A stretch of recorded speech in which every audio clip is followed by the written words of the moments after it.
Morning, folks. Oh my goodness. I don't even know where to start. The weather has been interesting lately. We've had a whole bunch of like heat alternating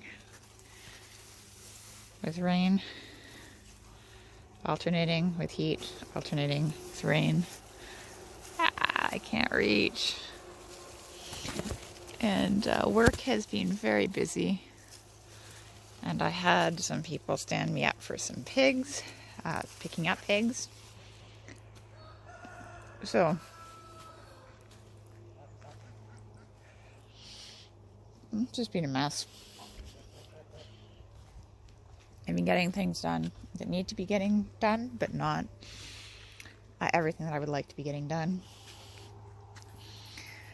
Next on my agenda for the garden is to pull that row of turnips and pickle them with some beets.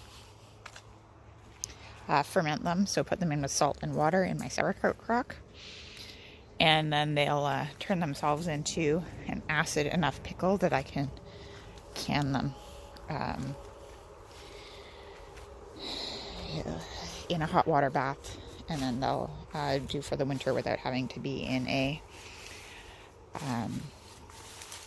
refrigerator because I run out of fridge space. The beets that I'm going to use, I was in here the other day. I noticed that some of them are like beautiful. These are cylindra beets, so they have a long root that's kind of like a wide carrot. Some of them are beautiful, but something has definitely been eating some of them. And so I just want to get them out of there. My tomatoes are ripening, finally. Finally. I don't know how much more heat we're gonna get here. So I really have no idea how many of these are gonna ripen. But hopefully some. And what I did last year is some of these plants, I pulled them up and put them inside so that the green fruit ripen, like if you hang the plant upside down. But you'll notice that there aren't a lot of green fruit on here. Like there's this cluster and then there's this big blank spot. And that's just because the weather has been too cold and too terrible for them to pollinate, which is no good. So it's not going to be a big tomato year. Just isn't. But the ones that are here are tasty. It is going to be a good beet year as long as whatever that is out there doesn't get into all of these beets here. And the cabbages they're not huge. I got really huge cabbages last year, but there's enough. Certainly enough for me. For the winter, how that one wants to go to seed.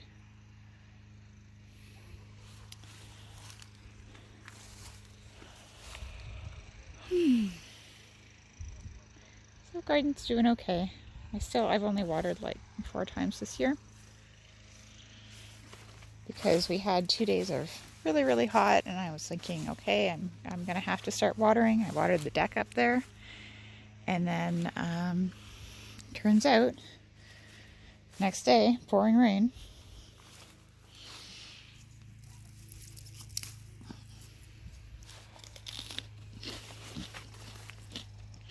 Just on my lunch break from work.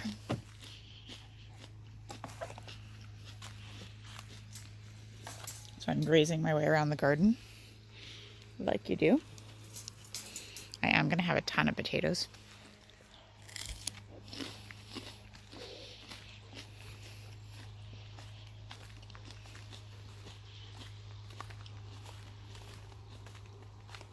I have not yet had a chance to fix that quail house. So I have these sheets here of twin wall polycarbonate. They're like very stiff cardboard. They're not very sturdy.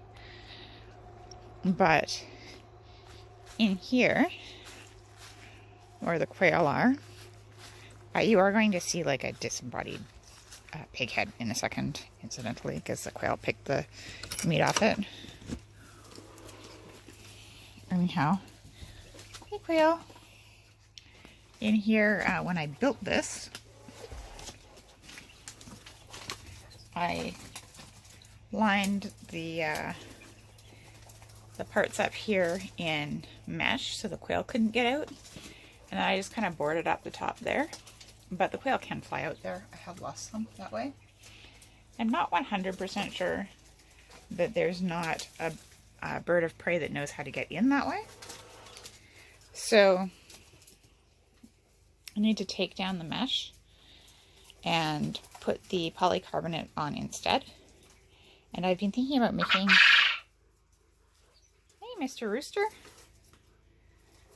Roosters have the yellow leg bands, which are just zip ties.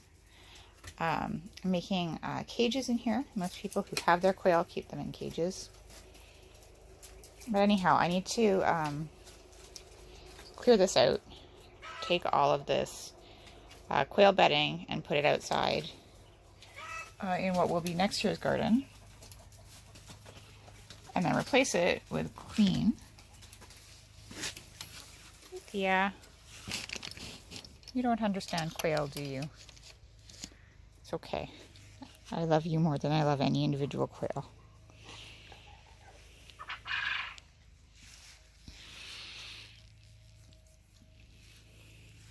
But that bedding will go right here, where I'm working the next bits of the garden for next year.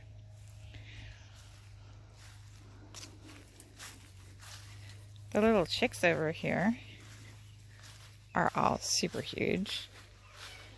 The Americana, whatever they are. Hey chicks.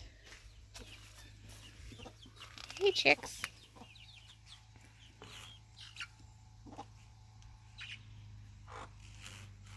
Lots of little chicks. I need to spend some time out here. At this point, you would definitely be able to tell which ones are roosters and which ones aren't by looking closely. But I have not spent a lot of time looking closely. They need to top up on their water there. I just love the color. All the patterns on these guys, though. It's really neat.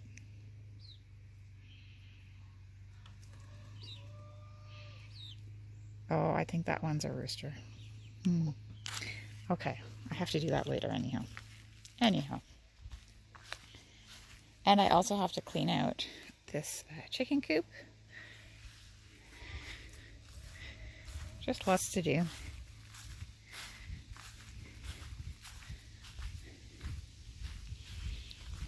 Another thing I would like to do is so we got the pigs in here in the beginning of August into this field, and they've definitely done a pretty good job digging it up. They've stayed away from the worst of the crabgrass, which is a little disappointing for me. But I know that this property used to have an old barn over here somewhere, like a big one. And this is where the worst of the crabgrass was. And the pigs here, they haven't dug that much of it up. You can hear the electric clicking.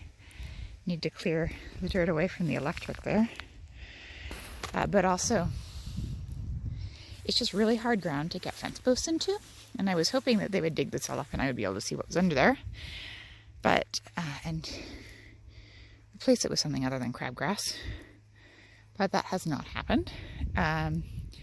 And they have maybe like a week or two in here before it's going to be pretty trash. Like, they've done that side. I want disturbance. I want them to dig it up. But I also want to be able to put in seed and put turnips and stuff in next year so that when they come into this field, they have something to eat in it that's not just grass. So what that means is that before I was here, there were people here who kept pigs in this pen back here, and they must have had like really docile pigs because it's just a board fence. So I want to put up wire.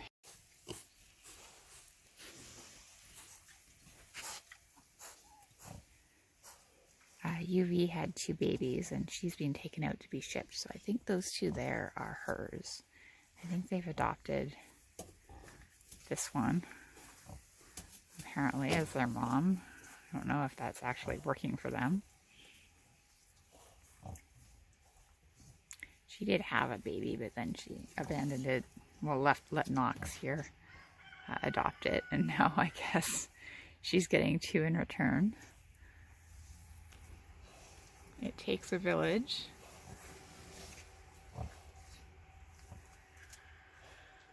I'm just looking at these guys.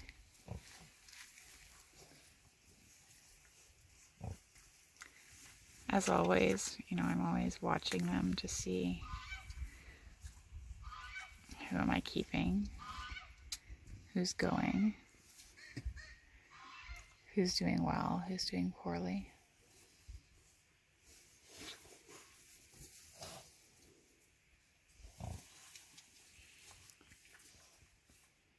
Actually, this is amazing. That's Penny, her daughter,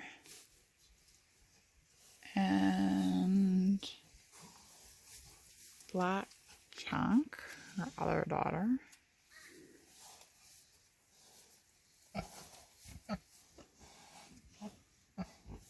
Friendly, Penny's the third of Penny's daughter from the second cohort. That's Hooligan. Knox. Apricot over there, who's Penny's first daughter. Big sigh. And Rapunzel here. It's like everyone. Everyone is here. Amazing. Hey guys. I had been worried they wouldn't all fit. Apparently they do. Hey Missy. Oh no, you're Rapunzel, of course. That was Oak. You just want to lie out here? You like the sun? Okay. Okay. So yeah, I just wanted to take you on a quick lunch walk.